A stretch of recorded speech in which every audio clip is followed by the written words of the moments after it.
Bonjour à tous, je me présente, je fais partie du projet Adastra, qui maintenant est connu sous le nom de Zafod Space pour l'association qu'on a créée. Et on développe le projet Adastra au sein de Fédération Open Space Maker, dans le but de faire un lanceur réutilisable open source. Donc, on a commencé il y a pas mal de temps. Déjà en 2014, Damien a commencé à faire des petits moteurs, pas forcément en toute légalité, sans le savoir évidemment à l'Electrolab, à la Space Electrolab à Nanterre. Euh, et du coup, de ça, nous sommes partis. Et puis, quelques années après, on a commencé à fabriquer nos propres fusées qu'on a lancées dans le sud de la France avec Planète Science. Et du coup, là, vous pouvez voir qu'on a vraiment tout ou presque tout construit nous-mêmes. Et donc là, vous pouvez voir certains de nos membres qui sont maintenant membre aussi de fédération. Donc, le but qu'on a, c'est de créer plein de petits lanceurs et de, à chaque fois, euh, essayer d'aller encore plus loin et de faire plus grand, plus haut, plus loin.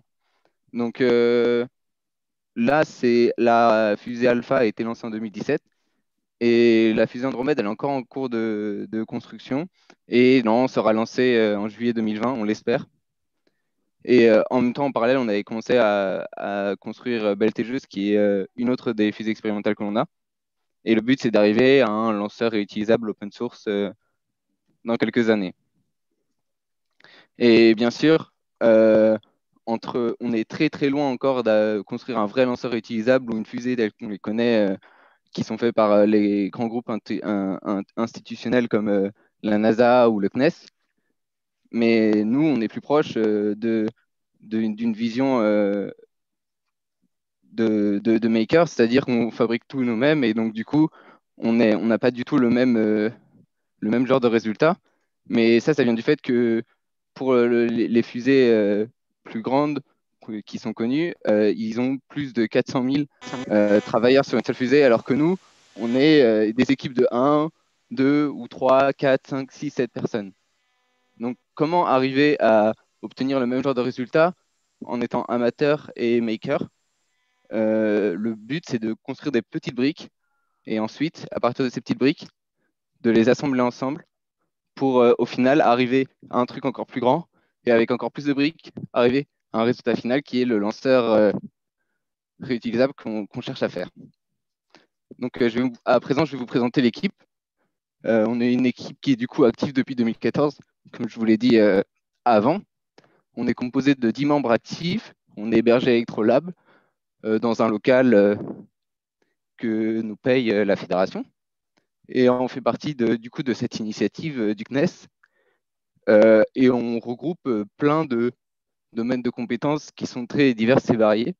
Et grâce à cela, on peut tout construire nous-mêmes. Et comme vous pouvez le voir, là, il y a certains de nos membres. Et une des fusées qu'on a construites nous-mêmes. Donc là, je vais vous présenter un des exemples de projets qu'on a tout fait, qu'on a fait nous-mêmes entièrement. Du coup, c'est le projet de système de séparation des tâches qui a ensuite été repris par d'autres membres de la fédération à Château-Thierry. C'est le projet SE qui sera présenté plus tard. Et du coup, juste à partir d'un ordinateur, on a réussi à modéliser ce système-là, puis le construire avec des imprimantes 3D et quelques ressorts, quelques vis, et on obtient très rapidement un résultat. Et ce résultat, il s'est avéré être fonctionnel. Et donc, c'est comme ça, à partir de petites briques, qu'on va réussir à construire notre lanceur réutilisable. Un autre exemple est les ogives en fibre de carbone qu'on retrouve sur une des autres fusées Andromède et qu'on est parti des résultats qui sont extrêmement moches et très peu fonctionnels pour au final, de manière itérative, arriver à un résultat qui est propre, fonctionnel et, je dirais pas, mais presque professionnel. Donc, pour arriver à ces résultats, on a besoin de plein de briques différentes. Ces briques, elles vont de l'électronique à la mécanique, à la simulation numérique, et donc ça regroupe énormément de compétences différentes. Donc, pour les projets électroniques, nous avons la BGC, qui est un projet qui sera présenté encore plus tard pendant le forum, qui veut dire Belle Teigeuse Guidance Computer, qui était en fait l'ordinateur de bord de Belle Teigeuse, un des projets de Adastra. Ensuite, nous avons également l'avionique modulaire, qui est en fait la suite de BGC qui essaie de créer plus qu'un ordinateur de bord de manière modulaire. Et c'est un projet qui est en partenariat, en coopération avec ArianeWorks. Du coup, on remercie Léonard pour la coopération et Damien pour avoir fait cette coopération. Niveau mécanique, on a plusieurs projets. On a la baie Pélican qui est aussi avec ArianeWorks. Je ne l'ai pas mentionné sur les diapositives. Nous avons une tisseuse à fibre composite qu'on essaye de faire et on commence à modéliser. Et une soufflerie subsonique, un projet qu'on vient tout juste de commencer, qui est encore au stade d'idée, mais qui devrait pas tarder à aboutir avec SE, le projet, les mêmes personnes qui font le projet de système de séparation d'étages qui sont à Château-Thierry. Je pense notamment à Antoine Selos, membre de Fédération. Ensuite, sur l'aspect modélisation et simulation numérique, on a tenté de faire un logiciel Mecavol pour pouvoir nous fournir les données qui sont nécessaires pour les lanceurs qu'on va modéliser et créer.